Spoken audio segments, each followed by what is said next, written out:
best part about the award circuit? Oh man, it was fun. Just got to spend time with the family. Had Bill and Bobby up there with me, Coach Leach for it. Man, it was a really humbling experience, but it was also a lot of fun. Going around, meeting all these new guys, and just kind of taking it all in. Are you really that much of an expert when it comes to aquatic sharks and fish and all that stuff? No, so we got in kind of early, so I went ahead and went to the aquarium that morning. So I was there for like 2 hours just learning because I knew I was going to end up coming back. So yeah, I was just trying to impress everybody. Bill and Bobby told us you're somewhat of an expert when it comes to the best places to go in Atlanta. So where all did you take them while you were down there?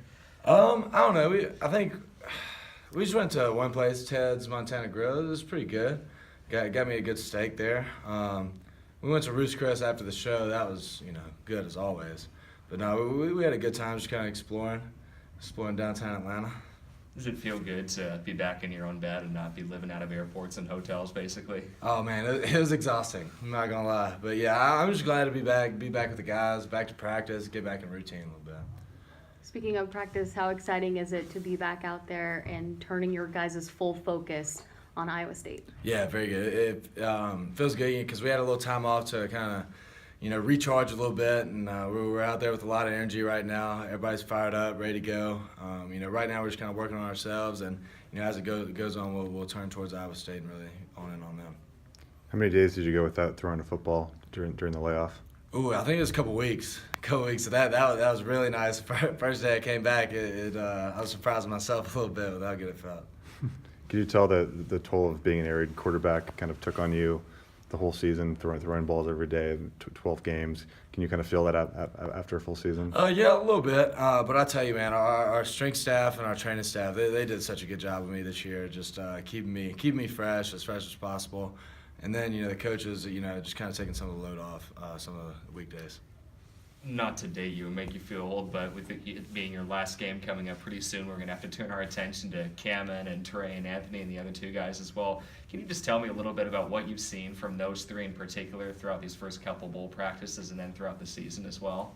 Yeah, Trey and Gordo, they've been kind of splitting the other, 1 and 2 reps during the fall. They've been doing a great job. And I think the biggest thing is just going, who's going to really take control, win the team. And that's one thing I've always said is, the team selects a starter. The coaches don't select it. It kind of works itself out. And I'm excited, any of those guys I know can come in and do a great job. So I can't wait to, come back and watch those guys. And on the radio last week, you talked about how excited you are to go play down there in the Alamo Bowl. It's a pretty high-profile bowl game. What are you most looking forward to about that experience? I don't know. It's my first ever bowl game, so I'm just looking forward to taking it all in. It's the first game we've had that I could have, people back home drive to, so I got a bunch of people coming down. Really excited to play in front of them. And I'm just looking forward to the game. I would say they present a lot of challenges, very good, especially on defense. So, man, it's going to be a lot of fun. Do you expect to have more people drive into the Senior Bowl right there in Alabama? Oh, yeah. No, that's going to be awesome. I can't wait for that, but, that'll come when it comes, I asked Andre the same question, just with more and more potential NFL players, it seems like sitting out the bowl game in preparation to prepare for the draft. Just what are your thoughts on that trend as a whole? Yeah, I mean, they can make that decision. It's something that would never cross my mind. You got guys that, all around you that fight their tails off for you all year.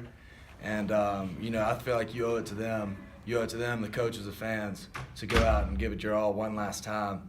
And that's another thing. It's your last time to ever play with these guys. I couldn't imagine, I'd do anything for just, one more game, one more play. So to forfeit that on your own choice, that's something I just couldn't imagine doing. You were on the radio, I think, last week and said people kind of need to stop pouting about not playing in a New Year's Six game. Did you feel like that was a message that fans and maybe some of your teammates needed to hear too? Yeah, absolutely.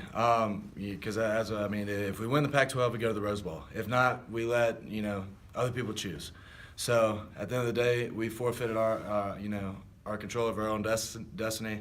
So we are where we are. We're going to a great bowl game against a really good team. So, we got to turn our focus to that, quit pouting, and just get back to work.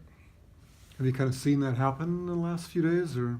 Yeah, I think so. We've been bouncing around at practice, a lot of energy out there. So I think we're, all in, ready to go. For you in the season that you've had and for these seniors, how important is it to give it your all. I know you guys will, but how important is it to just leave everything out on the field in this Alamo Bowl? Yeah, we got a lot to play for. I think that win number 11 is something that's huge in all our minds, and these seniors especially have had such an impact on the program. From where it was when they got here to where it is now, and for them to end it as the winningest team in school history, that's something we can all take a lot of pride in, and something we really want to do for them.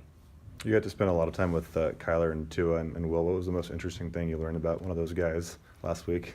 I don't know, man. They were all great dudes. That's one thing I say. Everybody sees these guys. Their jersey number and and a helmet. But they're guys.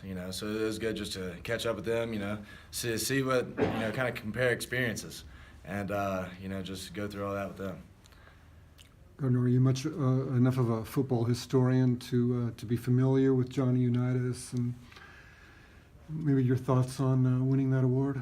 Yeah, no, it was a huge honor. That was one thing I was saying is the first time I remember hearing about Johnny Unitas was when Drew Brees broke his record for most consecutive games with a touchdown pass. That's why I was just like, he's kind of the hero to all my heroes, and he was the quarterback that everybody was compared to coming up. If you that was always kind of the measuring stick. Whether you stacked up to Johnny Unitas. So to win that award, to meet his family, man, that was an incredible experience. You guys got the new Pop-A-Shot basketball game in there. Who's been the king of that so far? Ooh, Brendan Arconato gave it to me pretty good in that. I think Kyle Sweet's saying he's undefeated. You never know. You have to go check it out for yourself. I got no clue. Guys good with Gardner?